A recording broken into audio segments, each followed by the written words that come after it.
अस्सलाम वालेकुम, आप सबको खुश आमदीद। और जनाब ये जो है रमज़ान से पहले की वीडियो है और मेरा कोई इरादा नहीं था, लेकिन पता है मैं I was proud of my self कि मैं ये काम कर रही हूँ। लाइक मैं मुन्ना भी ये काम कर सकती है। मैं अपने ख़ानदान में शायद अपने घर में ऐसी खातून हूँ जिसको सिर्फ़ एक काम बुरा लगता है और वो है कुकिंग।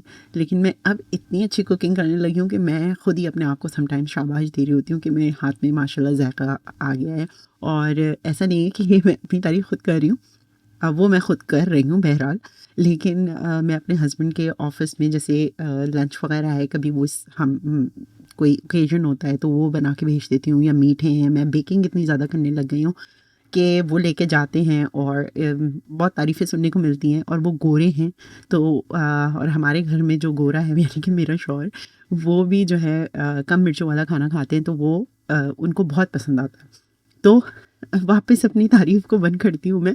असल में हुआ ये था कि हम लोग जो हम बहनों का ग्रुप है, वहाँ पे हम बैठे हुए बात कर रहे थे। अस्मा जो है वो डिस्कस कर रही थी, अस्मा का ये दिल चाह रहा है खाने का, ये दिल चाह रहा है। तो हम लोग डिसाइड कर रहे थे उसके घर जाने का, और उससे हमने पूछा कि तुम्हें क्या चाहिए ये बताओ, तो हम बना कर लेकर आते हैं तुम्हारे लिए। और उसके घर की ड्राइव जो है वो 1.5 घंटे की है, तो उसके यहाँ सोच के हम लोग बड़ा जाते हैं। लेकिन फिर उसने बोला कि मेरा समोसे खाने का दिल चाह रहा है, पेटीज़ खाने का दिल चाह रहा है। और आपको पता है पाकिस्तानी स्टाइल के समोसे और पेटीज़ वगैरह जो है यहाँ बहुत एक्सपेंसिव पड़ जाती है हमको। तो ऐमन ने कहा कि चलो मैं तुम्हें ये बना के खिलाती हूँ, और ये सारी चीज़ें डिस्कस हो रही थी। फिर मोमी जो है उसने अपना इनपुट कुछ दिया, कुछ फिर मैं थी कि पैटीज़ बना लो यार, पैटीज़ बहुत अच्छे लगते हैं और ये वो। तो रमज़ान भी आ रहे थे, तो ये रमज़ान से 1 डेढ़ हफ्ते पहले की वीडियो है। तो मेरे भी जो है वो जोश मारा, और मैंने भी इतनी सारी चीज़ें बना ली। मैंने रोल बना लिए, समोसे बना लिए, और इसके अलावा चिकन ब्रेड है वो बना ली। पैटीज़ के लिए मैंने असल में ये मसाला बनाया था, जो मैंने कीमे के समोसे बना लिए। मैंने बेसिकली बनाया पैटीज़ के लिए थे, लेकिन पैटीज़ जो हैं वो वेजी हो गई, क्योंकि मैंने कहा अब मैं मज़ीद ना गोश्त ला रही हूँ, ना मैं उसको वॉश करूँगी, और ना मैं उसके ऊपर मसाले लगा के रखूँगी और फिर उसको श्रेड करो और ये करो और वो करो, बहुत लंबा काम हो जाएगा। तो मैंने पैटीज़ आलू के बनाए। आप आने वाली वीडियोज़ में देखते रहेंगे कि मैंने क्या-क्या बनाया।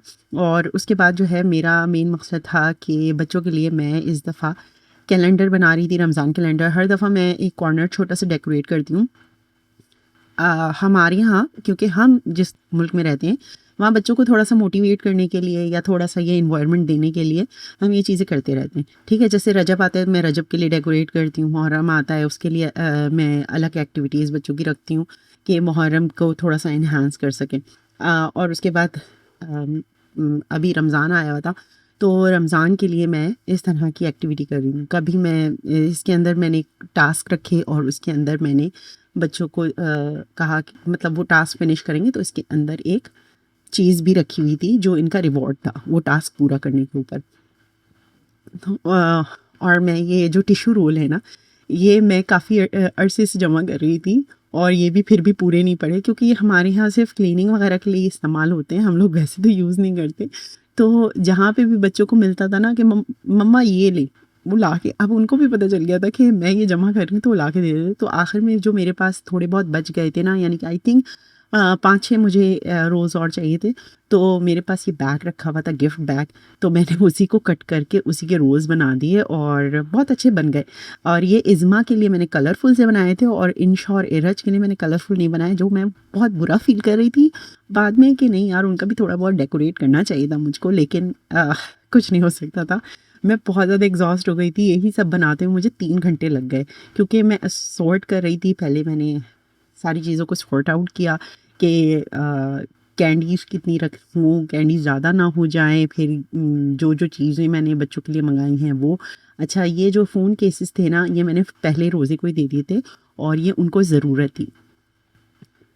इंशा और इरज ने पिक किए थे कि उनको ज़रूरत है कि फ़ोन चेंज करना है उन्होंने, तो मैंने उनसे पसंद करवा लिए थे कि उनको किस टाइप के चाहिए। फिर इंशा को जो है वो आजकल ब्रेसलेट कलेक्शन वो करना चाह रही हैं कि उनके पास ये जो एज होती है, डिफरेंट डिफरेंट शौक़ होते हैं। इरज को शौक़ है पेन्स वगैरह जमा करने का, या मिनीचर जो वो होते हैं, क्या कहना चाहिए, जो छोटे-छोटे से कैरेक्टर्स होते हैं वो जमा करने का शौक़ है। इज़्मा को जो है वो मिक्स शौक़ है, मतलब इन दोनों के जमा करके उसको शौक़ है। तो मैंने उन तीनों की पसंद की चीज़ों से बना लिया था और टास्क ही रख दिए थे। इरज और इंशा के टास्क अलग थे, उनके थोड़े बड़े वाले टास्क थे। आप चाहें तो पॉज़ करके पढ़ सकते हैं कि क्या टास्क थे। और जो इज़्मा के टास्क थे वो उसके बच्चों वाले टास्क थे, ऑफ़ कोर्स उसकी एज के मुताबिक थे, तो वो बिल्कुल अलग थे। अब पहले दिन अगर आप फॉलो कर रहे हो मेरी शॉर्ट्स को, तो उसके अंदर मैं डाल रही हूँ कि एवरीडे वो जो ओपन करते हैं तो उसमें से क्या निकलता है। तो उसके बाद ये सब करके मैं एग्जॉस्ट हो गई, मेरी कमर में बहुत दर्द हो गया था क्योंकि इतने सारे पेपर्स पढ़ने। आपको तो नज़र आ रहा होगा कि मैंने मतलब फास्ट फॉरवर्ड में, लेकिन इसको बनाते हुए ना बहुत टाइम लग गया था। और मैंने कोई नई कैंडीज़ नहीं ली थी। मैंने ये सोचा था कि बाद में बच्चों को ये बोल दूँगी कि if they don't want to eat this वाली चॉकलेट, तो वो कोई और से पिक कर सकते हैं जिनका मैं ऑप्शन उनको दूँगी। तो ये सब भी था, ये मतलब सारा कुछ मैंने अपने बैग में रखा हुआ था कि बैकअप है मेरा।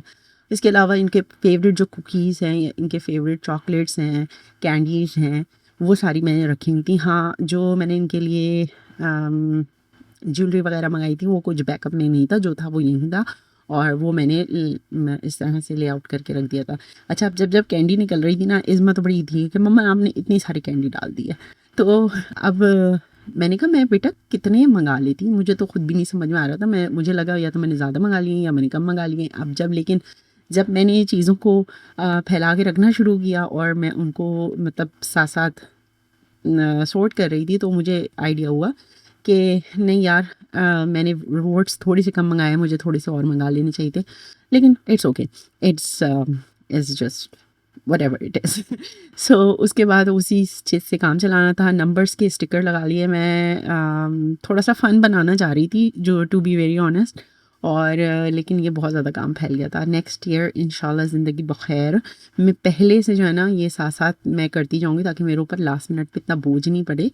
तो हाँ, कुछ इस तरह का करेंगे और मैं टास्क थोड़े से डिफरेंट रखूँगी इंशाल्लाह। आप कितने डिफरेंट टास्क रख सकते हैं, मैं भी ये सोच रही हूँ। लेकिन इन बच्चे बड़े शौक़ से टास्क पूरे कर रहे हैं और वो कहते हैं कि अगर हमें रिवॉर्ड मिला है तो यकीनन वो हमारे टास्क पूरा करने के ऊपर है। तो वो लोग माशाल्लाह से सारे टास्क पूरे कर रहे हैं और सारे फिर उस रिवॉर्ड को जस्टिफाई करते हैं। इंशाल्लाह मैं आगे बताऊंगी ये टास्क वगैरह की, क्योंकि इतना माशाल्लाह अच्छा रिस्पांस, मुझे इतना प्राउड फील हो रहा है अपने बच्चों के ऊपर और अपने ऊपर भी कि मैंने मेहनत की है तो उसका थोड़ा बहुत अजर मिल रहा है। तो बस आप साथ साथ देखते रहिएगा कि मैंने क्या क्या बच्चों को दिया है, किस तरह से दिया है, और ये मैं आपके सामने लेआउट रखा हुआ है। और शॉर्ट्स को आप फॉलो करें तो आपको पता चल जाएगा कि मैं किस तरह से बच्चों को, किस तरह से मैंने मतलब किस वाले नंबर से क्या निकल रहा है। थोड़ी सी चॉकलेट्स शायद ज़्यादा हो गई हैं, तो इज़्मा ने बड़ी शिकायत की है। नेक्स्ट टाइम मैं जो है वो कम रखूँगी। तो आप इरज और इंशा का भी देख रहे हैं कि मैं इस तरह से ये बिल्कुल प्लेन बना रही थी, और बाद में मैंने इनके ऊपर स्टिकर्स लगा दिए थे। इससे ज़्यादा मैंने कुछ नहीं किया था and I feel so bad. आखिर में आप फाइनल लुक देखें कि वो कॉर्नर की कैसी थी, मुझे तो बहुत अच्छी लगी। बच्चों ने भी अप्रिशिएट की और मेरी बेटियों ने अपनी फ्रेंड्स को बना के भेजा, क्योंकि ये वो लोग सो गई थी, तो फिर मैंने इसको डेकोरेट किया था पूरी रात जाग कर। और जब सुबह वो उठी और उन्होंने इस तरह से इसको सजा हुआ देखा सहरी में, तो वो बहुत ज़्यादा खुश हुई और कि माँ, और मुझे गले लगाया कि मम्मा आपने जो है वो इतनी ज़्यादा मेहनत की हमारे लिए। सो आई वाज सो हैप्पी कि मेरे बच्चों को अच्छा लगा और उनका मुझे गले मिलकर थैंक यू कहना, मुझे प्यार करना, ये मेरा रिवॉर्ड था कि उन्होंने अप्रिशिएट किया कि मैंने इतनी मेहनत उनके लिए की है। और बस आगे बहुत सारी वीडियोस हैं, कसम से एडिट ही नहीं हो रही। मैं बहुत कोशिश कर रही हूँ कि मैं किसी तरह जो है वो अपने आप को राज़ी करूँ कि मैं एडिटिंग कर सकती हूँ ना। और पता है मेरे ऊपर जोश सवार होता है तो मैं एक साथ 3-3 वीडियोस एडिट कर देती हूँ, और नहीं जोश सवार होता तो फिर यही होता है कि मैं हफ्ते में कोई एक वीडियो बड़ी मुश्किल से एडिट कर पाती हूँ। लेकिन मैं शॉर्ट्स अपलोड कर रही हूँ और आप लोग फॉलो कर सकते हैं वहाँ पे मुझे। इंशाल्लाह अगली वीडियो में आप सबके साथ मुलाकात होगी, फिर मिलेंगे। जब तक के लिए फ़ी अमान अल्लाह, अपना ख्याल रखिएगा।